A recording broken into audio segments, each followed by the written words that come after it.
Assalamualaikum warahmatullahi wabarakatuh. Saya Muhammad Hanif Pramudia, NIM 18230026, jurusan akuntansi pada mata kuliah Seminar Akuntansi Keuangan dengan dosen pembimbing Bapak Febriandi Ananda, SEMSI.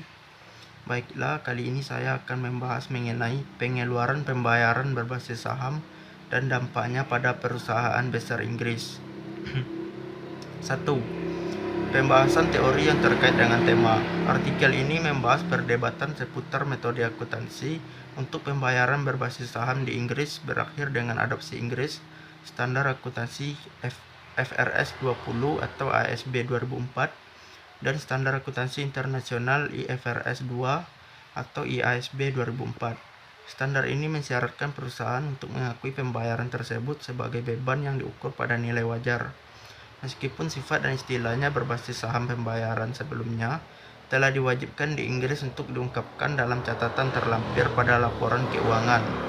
Pembayaran tidak diakui sebagai beban sehingga laporan laba rugi tidak berpengaruh. 2. Kasus yang dibahas sesuai tema. Yang pertama, mencari bukti yang menghubungkan pengeluaran pembayaran berbasis saham dengan perubahan selanjutnya dalam struktur paket kompensasi untuk karyawan di antara perusahaan Amerika Serikat selama periode pengeluaran sukarela. 2. Meneliti kemungkinan dampak dari pengeluaran pembayaran berbasis saham sementara IFRS 2 masih dalam konsultasi. 3. Meneliti materialitas pembayaran berbasis saham untuk perusahaan asing yang terdaftar di Amerika Serikat menggunakan pengungkapan proforma yang dibuat berdasarkan persyaratan Securities dan Exchange Commission atau SEC sebelum implementasi IFRS 2. 3. Objek penelitian atau sampel penelitian. Sampel terdiri dari 350 perusahaan finansial Thames Stock Exchange atau FTSE, 350 perusahaan terbesar yang terdaftar di Bursa Efek London yang diukur dengan indeks nilai tertimbang.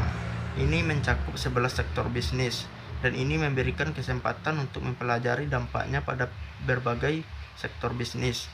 Karena pemberian remunerasi berbasis saham sangat bervariasi di antara beberapa perusahaan, terutama investasi perusahaan, dan tidak menggunakan remunerasi berbasis saham dan dieliminasi dari penelitian. 4. Teknik analisis data. Temuan studi ini akan membantu dalam memahami dampak perubahan akuntansi untuk pembayaran berbasis saham di interpretasi laporan keuangan perusahaan, dan dengan demikian akan menarik bagi analis keuangan dan penggunaan akun lainnya. Penemuan ini memungkinkan penarikan kesimpulan tentang alasan penggunaan pembayaran berbasis saham dan tentang pengaruh pembayaran akuntansi perubahan penggunaan mekanisme yang diadakan untuk memiliki manfaat motivasi yang berharga. Masalah yang menarik untuk berbagai macam kelompok yang peduli dengan tata kelola perusahaan. Temuan juga akan menarik bagi pembuat standar akuntansi dan regulator lainnya. 5. Hasil penelitian.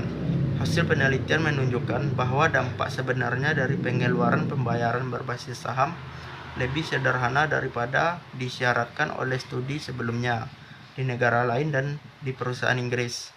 Dengan pencatatan ganda di Amerika Serikat yang dilakukan sebelumnya pengakuan menjadi wajib.